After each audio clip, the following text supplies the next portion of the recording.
What's up, guys? Holding Hands 50 here, bringing you Promised Neverland. First anime impression, first episode review. This anime is very well to my satisfaction. I do read the manga, but I don't review it on the channel, so I'm gonna keep it that way. But I am going to be reviewing the anime of it from now on after this, just to let y'all know. But for those who haven't watched it yet, I advise you to go watch it because there's going to be some spoilers and come back to this video. And for those that already watched it, just continue to bear with me here. But basically, this is the Gracefield farm, and the children that are here thinks this is an orphanage. And they all live in a good, happy life together and stuff like that. But before they become 12, at the age of 11, they end up automatically getting shipped off to a forever home with their new family. And that's basically the premise. But Elma, Ray, and Norman, those are our three main characters. We got other characters in here like Connie and Don, and I believe the other one's Elizabeth. But this is going to be focused on those three characters: Emma, Ray, and Norman. And throughout the episode, Norman, the one with the black spiky hair, he has like an emo attitude. He's like the Sasuke of the group. I noticed that through the episodes, he was giving his friends, Elma and Norman, like hints on certain things. Like, Mama said, you know, the lady who takes care of them, the gate is dangerous, don't touch it and don't go past it.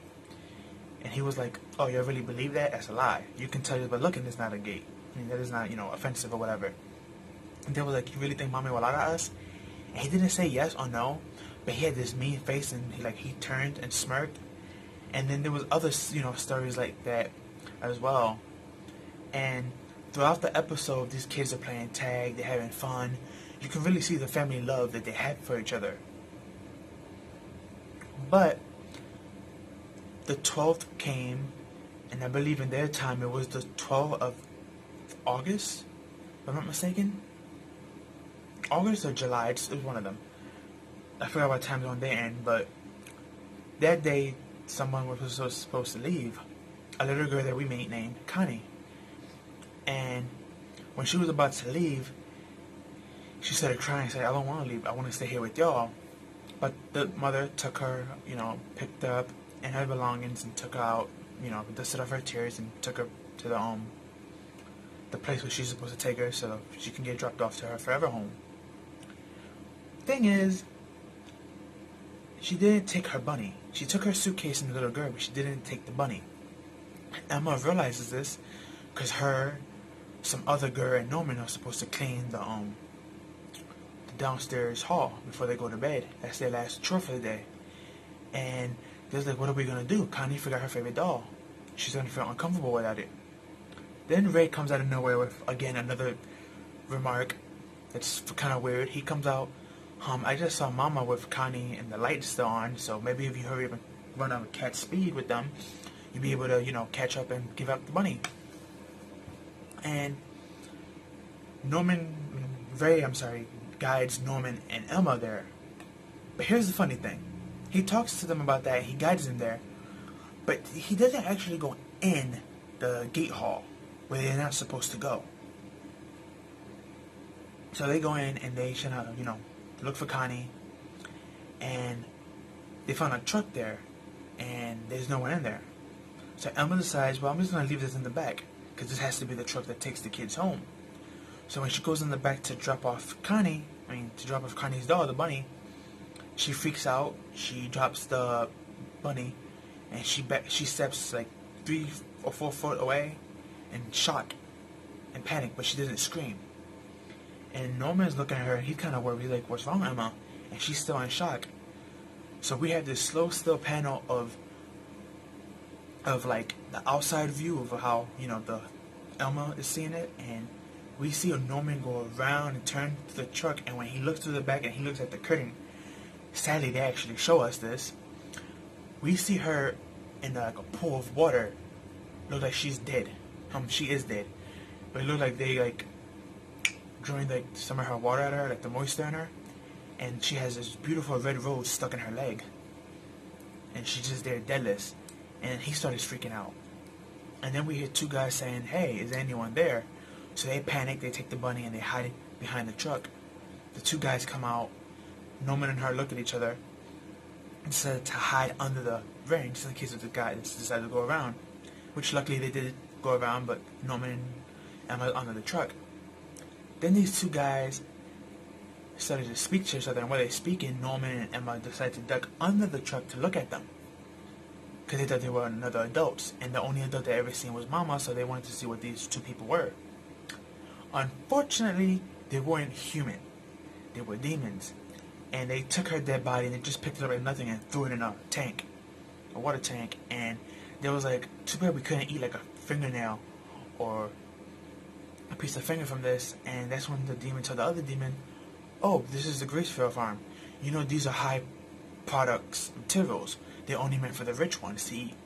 And then after that, another demon came with Mama and was like, "You keep shipping off okay meat. We need people with the top scores to be shipped off. Make sure next month you do better." And she was like, "Yes, sir." And then he was like, "Wait, I smell something." And he looks around, he sees the truck. He decides to look under the truck, but luckily Norma and Ray already dipped with the, dip from that place. Unfortunately, they left the bunny behind, which he picked it up and he gave to Mother. And as we see in the end credits, she has a very upset, malicious face. So you know she's going to be like, uh-oh, somebody found out. So I'm not sure what's going to happen next episode, but you have this sad moment with Emma just crying, and then Ray was like, "Look, let's go back to the house and figure this out." So she pretended not to cry, and Ray again asked them, "Oh, did things work out?" And they was like, "No." And he sees them sad and depressed, but he decides not to say anything. And he just turns away and leaves. So I'm having my suspicion that Gray already knew about this, but he decided not to say anything. That's just my suspicion, but most likely he knew.